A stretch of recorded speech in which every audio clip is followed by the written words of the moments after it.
To add to my last recording on the importance of discussing different ideas, you can't talk about the importance of being able to have a discussion among people of different points of view without talking about those who don't want to change what's currently going on or to change current ideas, which of course is going to lead to conservatism.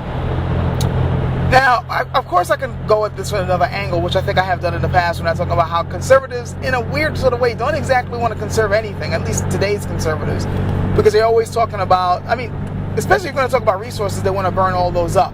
They don't want to really conserve lives, at least lives that are overseas. They want to, constantly go to war and kill things. But let's talk about what they do want to conserve. They want to conserve what they consider American values, which is just another word for prejudices.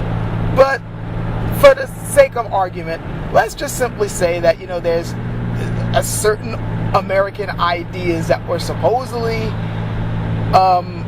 the ones that helped to found this country, the rights and ideas of being a free nation. They want to conserve those particular values. That sounds nice. There's the ideas that supposedly put this country in place, the idea of a nation made up of sovereign citizens, a nation that is controlled by the people rather than a government being mandated from upon high. It sounds great, and yeah, it's an idea I think is worth preserving to an extent. The problem is that idea itself could not have been brought about by a conservative point of view. Think about it. If you look throughout history, hell, if you even look at current events, the group of people who are always painted as conservatives are those who do not want to change and who do not want to embrace any new ideas whatsoever, particularly on ethics, morality, and politics.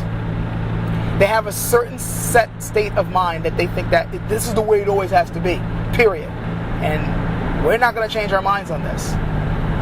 But it's the new ideas which end up not all new ideas are great, mind you, but it's generally the new radical ideas that sometimes get to be the refreshing ones that make you go, that's a better way to do things. And the idea of citizens being sovereign rather than citizens having to be under a government that supposedly was mandated by God, that was a new idea. Conservative thinking at that time stated, that's effed up. You can't live that way. We have to have a king mandated by God, or we have to have a government mandated by God. And free thinkers who were emerging at the time were going, no, it's not a God that gives power to a government. It's the people that give power to a government, and they can take away that power anytime they see fit if they feel that that government isn't doing what they want it to do. That was a radical idea at the time. And it took radical, free-thinking people to bring that about. And those people, by the way, had to be willing to hash out an idea of, well, what the hell does that mean? And there were differences of opinion because it was a new idea. Since then, after that idea, we've had newer ideas of what it means to be a sovereign citizen. We've had to constantly change the status quo. For instance, women that weren't given the right to vote. Why? Because at the time, the cultural idea was that women were mentally inferior to men. It's insulting, but it's true. They basically thought that women were too feeble-minded, or just it wasn't their place to be able to discuss things in a political manner. That's above them. That's beyond them. That's not what women need to do. Which, by the way, bore out of a religious way of thinking. It takes a while to get rid of bad ideas. It took some radical thinking once again to change that. That's why the Bill of Rights has been amended over and over again, when we realized that there were more things that citizens needed in order to continue to support the idea that human beings had their own sovereignty, had their own particular freedoms that were not to be infringed upon by any high authority. The authority had to be put in check by the very people that it supposedly had authority over.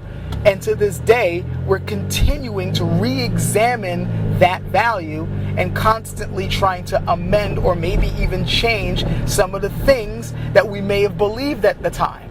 Now here we have conservatism, which doesn't want to change at all. I think Well, hopefully you guys are beginning to see why I personally think that the conservative idea of things, particularly when it comes to social aspects, is running contrary to what this country was supposed to be about and how it got founded. You have to be willing to re-examine values, because at the end of the day, our values are things that we tend to make up anyway. As much as we would like to believe that there's something inherent in nature that gives us these rights, truth be told, these rights, which really are just privileges, are things that we give to ourselves in order to have a freer, more fairer society, at least what we consider to be free or fair. In order for us to continue to have a society that we want to live in, and in order for us to live in a society that works with our ever-evolving and ever-changing ideas of what it means to be a human being on this planet and what it takes to live freely on this planet, with the new data that we constantly come across about ourselves and the world around us, you have to be willing to re-examine all ideas. You can't just simply say, oh, this idea was a good idea and we're never going to change it. It doesn't work that way, guys. And this is why I constantly butt heads with people on the right. They don't want to change at all. But you can't be willing to just simply stay stagnant when it comes to improvement. You're in the way. If you're conservative, you tend to be in the way, whether you realize it or not. I know that you think that what you're fighting for is a righteous cause, and I'm sure you've got plenty of reason to think that there's a good reason to preserve these ideas. And I'm not saying that you're completely wrong on all of them. There's reasons why certain things that we've come to hold sacred were held sacred to begin with. There was a good reason to hold, like for instance, not stealing, not committing crimes. There's a good reason why we're like, okay, you shouldn't commit crimes, you shouldn't go stealing, you shouldn't be doing these things. It runs contrary to security of the people living in a particular state. I understand that. But how to go about securing these things, or what is a crime, constantly changes. Right now, there's a major debate on whether smoking marijuana should be a crime or not. Should it be? That's a value being discussed, and it should be discussed. Because we're coming across new information, sometimes just old information that certain people who wanted to lock down a certain point of view, didn't want us to get. They didn't want us to be privy to that information because they were afraid that if we got it, we would change things. They didn't want to change anything. But you have to be willing to change if you want to improve something. You don't improve by staying the same. This is something that, if you are a conservative, you seriously need to think about, especially if you're trying to improve this country. You cannot improve by trying to hold on to an old status quo.